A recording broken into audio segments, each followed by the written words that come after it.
दिग्विजय प्रतिष्ठानच्या तर्फे ही जी गड किल्ल्यांची मोहीम अतिशय तरुण लहान वयातली मुलं करत आहेत आणि त्यांच्या मार्फत हे जे चाललेलं आहे फार कौतुकास्पद आहे. म्हणजे हे बोलताना देखील हृदय भरून येते.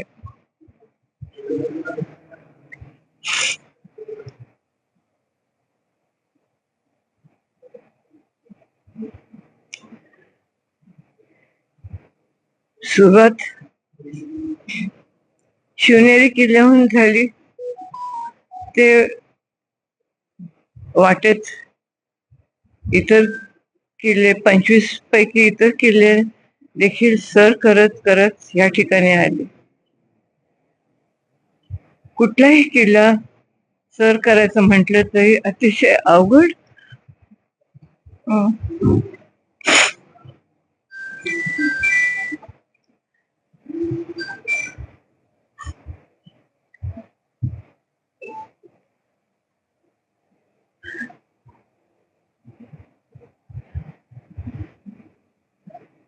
आणि हे जीवावरचं काम आहे. बालकांचं कौतुक करावं तेवढं कमी आहे. आणि तिकडे यायला देखील उशीर असं झालं की प्रतापगडहून उतरताना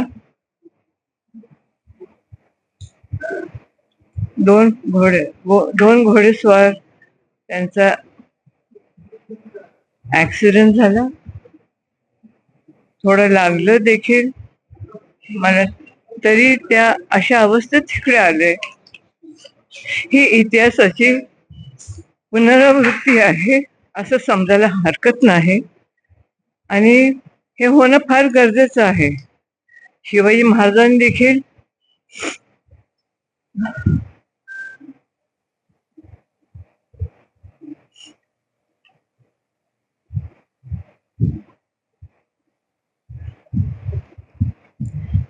अतिशय कवळ्या वयात स्वराज्याची शपथ जी घेतली ते मागे वळून बघितलं नाही, मागे हटले नाही आणि ते स्वप्न साकार करून दाखवलं. त्याचप्रमाणे मला असं वाटतं ही परत इतिहासाची पुनरावृत्ती आहे का काय. शिवाजी महाराज हे एक युगपुरुष होते. त्यांच्यावर अख्ख्या जगभरात रिसर्च चाललेलं आहे. कुठेही कमी पडलेलं नाही. एवढ्या अल्प आयुष्यामध्ये त्यांनी एवढे प्रचंड यश कमवलं. कुठे हार काय दिसत नाही. त्यांच्या आयुष्यात संसार, मुलं बाळ त्यांच्यात रमलेत असा काही प्रसंग नाही. म्हणजे त्यांच्या पत्नी वारल्या त्यावेळेस जिजाऊ मासाहेबांनी देखील त्यांना सांगितले तुमचा जन्म स्वराज्यासाठी आहे, आम्ही हे सगळं कार्य सांभाळतो, तुम्ही जावा. त्यांना 13 दिवस देखील गडावर राहून दिलं नाही. म्हणजे काय करायचं झालं तर फार मोठं सॅक्रिफाईस करावं लागतं आणि ते सॅक्रिफाईस शिवाजी महाराजांनी जे केले, नुसतं शिवाजी महाराजांचं जय असो म्हणून चालत नाही, तर शिवाजी महाराजांनी जे आपल्याला एक आदर्श दिलेला आहे, आपल्याला विचार दिलेला आहे. आज मला नवल वाटतं की अमुक अमुक ह्यांचे विचारसरणीवर चाललेलं आहे, अमुक ह्यांच्या विचारावर हे चाललंय. अरे शिवाजी महाराजांचा विचार कोणी मांडतच नाही. ही काय पद्धत आहे. आज आपण सगळे हिंदू आहोत ते शिवाजी महाराजांमुळे आहोत.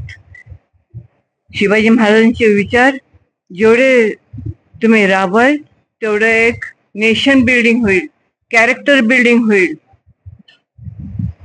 आणि म्हणून शिवाजी महाराज ह्यांचं आपण मोलच करू शकत नाही.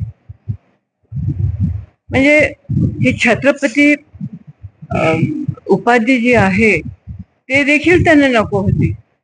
लोकांच्यासाठी, समाजासाठी त्यांना ती घ्यावी लागली. किती मोठं मन, किती मोठे विचार. त्यांना आपल्या जनतेशिवाय, त्यांच्या जनतेच्या सेफ्टी शिवाय त्यांना काहीच दिसलं नाही.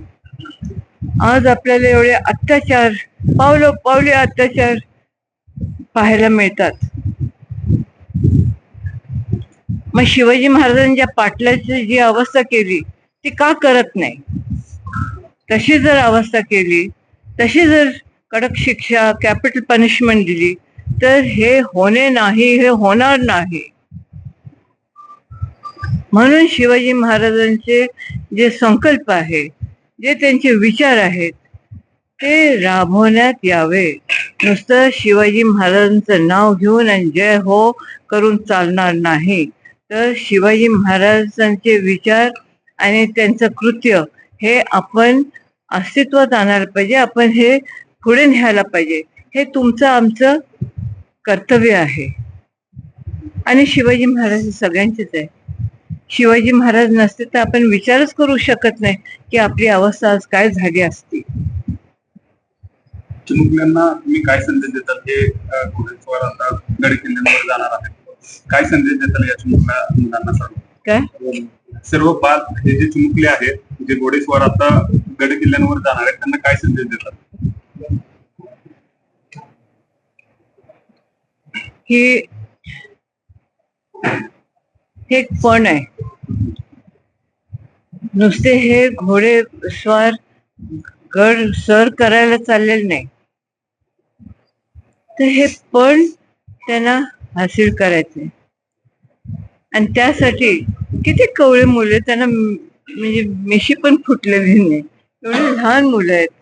आणि तर त्यांच्यामध्ये हे नेशन बिल्डिंगची, पॅट्रिऑटिक स्पिरिट हे सगळं इन्कल्केट केलं गेलेलं आहे. आणि म्हणून मी काय शिवाजी महाराजांचाच विचार त्यांच्या अंगामध्ये, नसामध्ये जो रुजलेला आहे, मी काय त्यांना ह्याच्यापेक्षा वेगळा संदेश देणार? शिवाजी महाराजांचे विचार सगळ्यांनीच राबावेत आणि त्यांच्यासारखं वागायचा प्रयत्न तरी करावा. एनसीआरटीच्या अभ्यासक्रमामध्ये हो बोला ना, बोला. एनसीआरटीच्या अभ्यासक्रमामधून छत्रपती शिवरायांच्या साम्राज्याचा जो नकाशा आहे, तो नकाशा कुठेतरी फुटण्याचा प्रश्न झालेला आहे. त्याबद्दल काय ना? मग तुम्ही प्रेस कशासाठी आहात? तुम्ही का नाही आवाज उठवत? हे अतिशय सिरियस मामला आहे. तुम्ही हे उचलून धरायला पाहिजे. का आम्हीच ह्या महाराष्ट्रामध्ये आहोत का? महाराष्ट्राचा नकाशा जिकडे पुसला जातो तर तुम्ही पण एक हिस्सा आहात ना. मग तुमचा आवाज कुठे गेला? का नुसतं हे स्पीकर घेऊन पुढे यायचं आणि प्रश्न विचारायचे? ही अतिशय धोक्याची घंटा आहे. ही अतिशय सिरियस गोष्ट आहे आणि हे असं चालणार नाही. कालांतराने बघता शिवाजी महाराजांवर देखील पडदा पडू शकतो आणि तोच प्रयत्न चाललाय असं मला वाटतं. नाही चालणार हे. शिवाजी महाराज जोपर्यंत ही पृथ्वी आहे, जोपर्यंत सूर्य आणि चंद्र आहे, तोपर्यंत शिवाजी महाराजांचं नाव तेवत राहील. आणि सगळ्यांच्या नसामध्ये, अंगामध्ये, त्यांच्या हृदयामध्ये शिवाजी महाराज जे विराजमान झालेले, त्याला तुम्ही हात लावू शकत नाही.